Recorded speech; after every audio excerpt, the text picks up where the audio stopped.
નરેન્દ્ર કુમાર કેશવલાલ પટેલ આ શાળામાં આચાર્ય તરીકે મારી ફરજ બજાવું છું.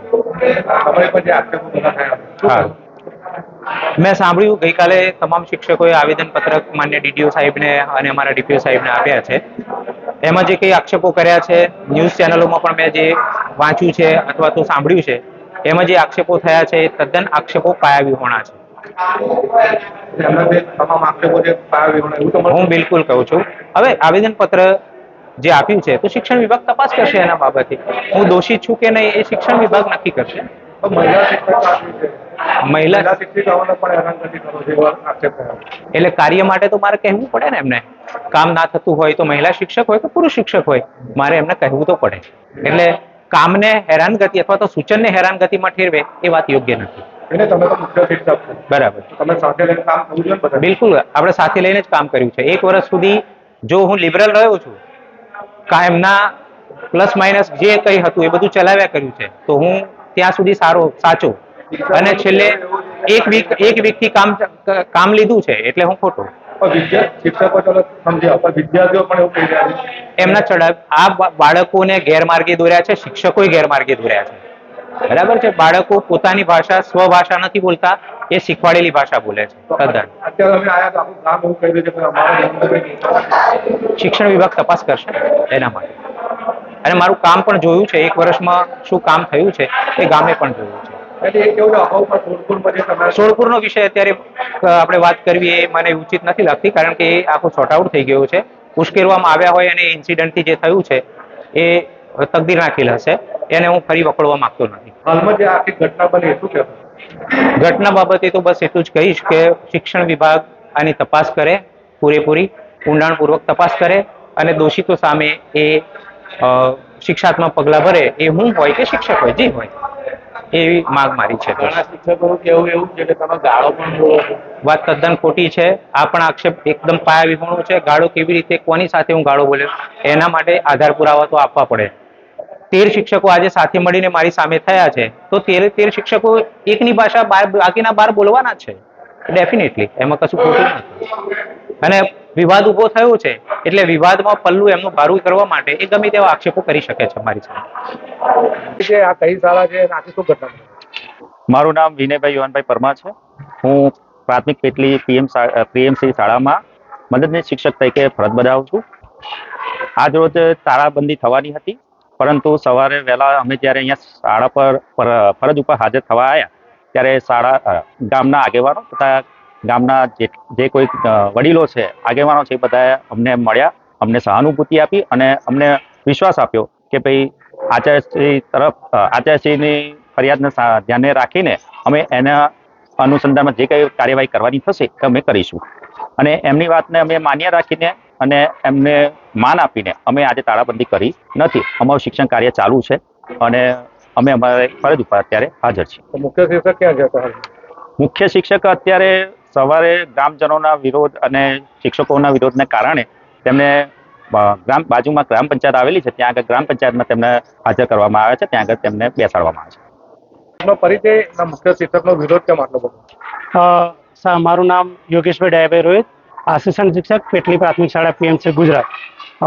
અમારા દરેક શિક્ષકો ઉપર માનસિક એટલો ત્રાસ કરવામાં આવે છે કે અત્યારે અમારી એટલી અવઢવની સ્થિતિ છે કે અમે શું કરીએ. આટલામાંથી તો ઘણાનો તો એવું વિચાર કે આત્મહત્યા કરવાનો પણ વિચાર આવી ચૂક્યો છે. એની પાછળ કારણ છે કે શિક્ષણ કાર્ય ઓછું કરવા દેવું અને બીજા બધા કાર્યોનું ઘણું બધું ભારણ છે. અને બીજું કે પોતાનું મન ગળત અર્થઘટન કરવાનું કોઈ પણ વાતનું અને એનો અમલ અમારે પર કરવો, એ એમનું મેઇન મોટિવ છે.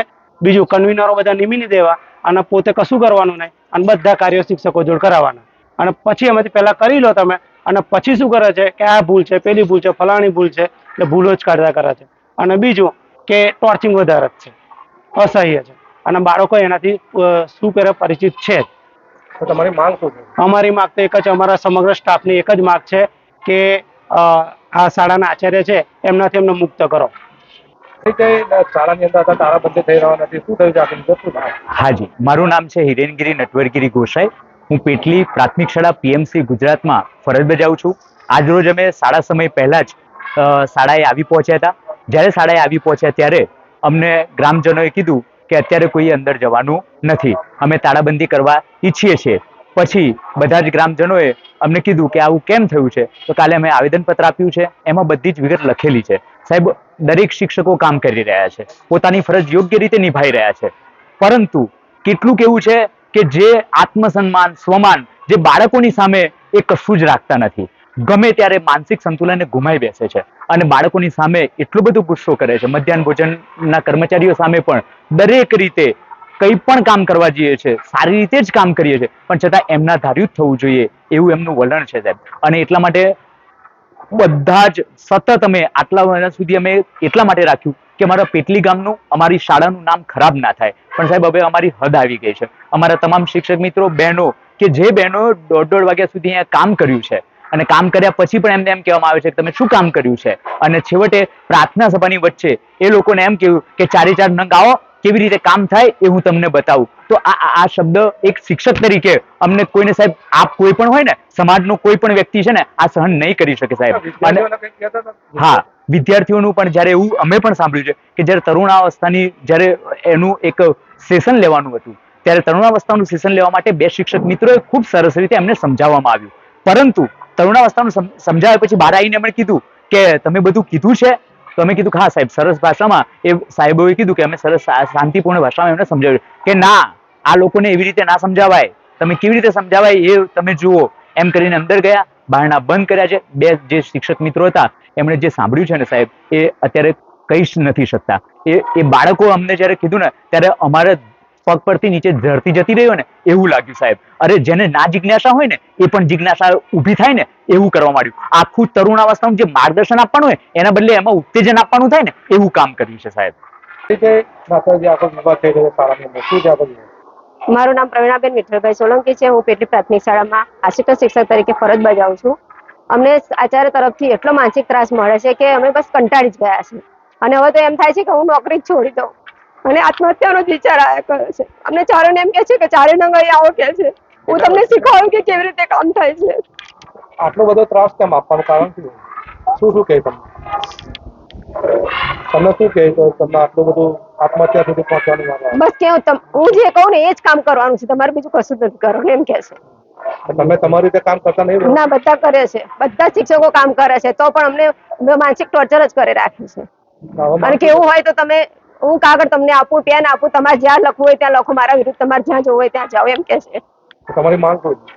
અમારી માંગ એ છે કે આચાર્યને અહીંયાથી બદલી કરો, બસ. અમારે શિક્ષક આચાર્યમાં અહીંયા ના જોઈએ. જે આપણો પરિચય આ કઈ શાળા છે અને આખો જે મુખ્ય શિક્ષકનો જે વિભાગ છે શું છે? પેટલી પ્રાથમિક શાળા પીએમસી ગુજરાત. હું સોલંકી દિશાબેન વિઠ્ઠલભાઈ. હું મેથ્સ સાયન્સના ટીચર તરીકે અહીંયા જોબ કરું છું. હવે આ સાહેબ આવ્યા છે ત્યારથી અમને માનસિક ત્રાસ આપવા લાગ્યા છે. ઘટના એ બની હતી કે ઓપનિંગનું કામ હતું, અને એ વખતે અમે લોકો રાત્રે 1:30 વાગ્યા સુધી રોકાયા છે. રાત્રે મારું 9 મહિનાનું જ બેબી છે, હું એને ફીડિંગ કરાવું છું.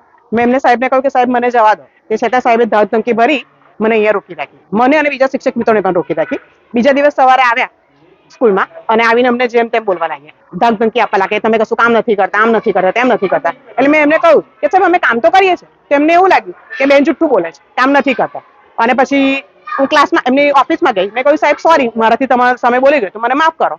તો એમણે એ વખતે તો સ્વીકારી લીધું. બીજા દિવસ સવારે કહ્યું કે સ્ટાફ વાળા સમગ્ર સ્ટાફ ભેગો કરો અને કહો, તમે બધા વચ્ચે સોરી કહો. એટલે સમગ્ર સ્ટાફ ભેગો કરી મેં બધા વચ્ચે સોરી કહ્યું. તે છતાં એમને સંતોષ ના થયો. આ ઉપરાંત આના સિવાય તો ઘણા કેટલા બધા એવા છે, દરેક વાતમાં અમને ટોક જ કરે છે. નાની વાત હોય તો એમને સેટિસ્ફેક્શન થતું જ નથી. એમને એવું જ લાગે છે કે શિક્ષકો કશું કામ કરતા જ નથી. મારી માંગ એટલી જ છે કે આ સાહેબ અહીંયાથી બદલી કરાવીને જાય. શાળામાં શું ફરજ બજાવો છો અને હાલ જે આચાર્યનો વિવાદ થયો છે શું છે? હું અશ્વિનભાઈ પ્રજાપતિ, પ્રથમ આસિસ્ટન્ટ શિક્ષક, પેટલી પ્રાથમિક શાળા. હવે આ વિવાદ એવો થયો છે કે આચાર્યશ્રી દ્વારા એકદમ ગુસ્સામાં આવી અને વારંવાર જાહેર સભામાં, પ્રાર્થના સભામાં બહેનોને, બાળકોને જેમ ફાવે એમ બોલે છે. અને હું ટોટલી દફતરી કામ મારી પાસે જ કરાવે છે, અને હું પ્રેમપૂર્વક આચાર્ય સાહેબ કે એટલે અમારે કરવું જ પડે એટલે હું દફતરી કામ આખું ટોટલી ઓફિસ વર્ક, અને મને જોડી બેસાડી એમને ફક્ત સહી જ કરવાની એ કરાવી છે. માંગ શું છે તમારી? બસ હવે આની અંદર જે કસૂરવાર એવો હોય ભલે અમારી ભૂલ, અમે એ હોય તો અમને બદલી કરી દો અથવા તો સાહેબની બદલી કરી દો. આપનો પરિચય, આ કઈ શાળા છે, શું આખો વિવાદ થયો? મારું નામ ડાયાભાઈ મનોહરભાઈ પરમાર, પૂર્વ સરપંચ છું. આ ગામનો 35 વર્ષ સરપંચ રહી ગામના આદર્શ અને નિર્મળ અને આપણે તીર્થ પુરસ્કાર બનાવેલું હતું. એમાં હમણાં છેલ્લા 1 વર્ષથી અમારા શિક્ષક અહીંયા આવ્યા છે. એમને શિક્ષકો જોડે શું વિવાદ હોય એ તો એવા અંગત જોણે, પણ એમને જ્યારે કાલે આવેદનપત્ર આપ્યું એટલે અમારા ગામમાં વિવાદ ઉપડ્યો કે ભાઈ અમે શિક્ષકો 13 આ શિક્ષક આચાર્ય આવશે તો અમે નહીં આવીએ. આચાર્ય વિવાદાસ્પદ છે. એમને જ્યારે આપણો પ્રોગ્રામ સફળ બનાવવાનો હતો એટલે ગામ આખું એકત્રમાં થઈ અને અમે આ કાર્યક્રમ ઉજવ્યો અને ત્યારબાદ એમણે બધું નાહાના પોતાનું પોત પ્રકાશ્યું. પછી શિક્ષકોએ આવેદનપત્ર આપ્યું એટલે શિક્ષકોને હવે સમજાવીને કહ્યું કે ભાઈ તમે આવો અને અમે તાળાબંધી કરવાના હતા ગામવાળા, એ અમે તાળાબંધી અત્યારે નહીં કરતા, બાળકોનું ભણતર ના બગડે એ હિતમાં થઈને અમે શાળા ચાલુ રખાઈ. પણ શિક્ષકોએ એ કહ્યું કે ભાઈ આચાર્ય છે તમે અમે અહીંયા ભણાવીશું. એટલે આચાર્યને અમે સમજાવીને બાજીને અમે પંચાયત ઘર છે એમાં અમે બેસાડ્યા અને સાહેબોએ ભણાવવાનું ચાલુ રાખ્યું અને એ શિક્ષક તો પંચાયતમાં બેસી રહ્યા અને એમણે એમ કહ્યું ભાઈ અમારા ગામમાં આખા વિવાદ તમારા આવાથી ઊભો થયો છે તો તમે તમારી રીતે નિર્ણય લઈ અને તમે ગામ તમારું બદલી કાઢો, બદલવું હોય તમારે જાતે બદલવું હોય તો. એ વાત એમને અમે કરી અને નહીં કરે તો અમે ગામ આગેવાનો વિચાર કરી અને સોમવારે આવેદનપત્ર આપવા જઈશું.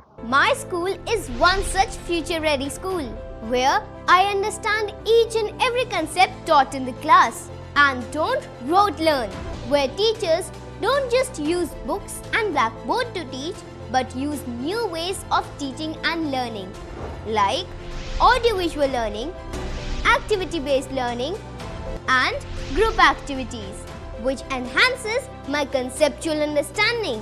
My school also teaches coding, which is an important 21st century skill. Not just that, I get an opportunity to showcase my skill on a national platform. And with all this, I acquire important skills that make me future ready and confident. Would you also like to know where is my future ready school? Visit now and see for yourself.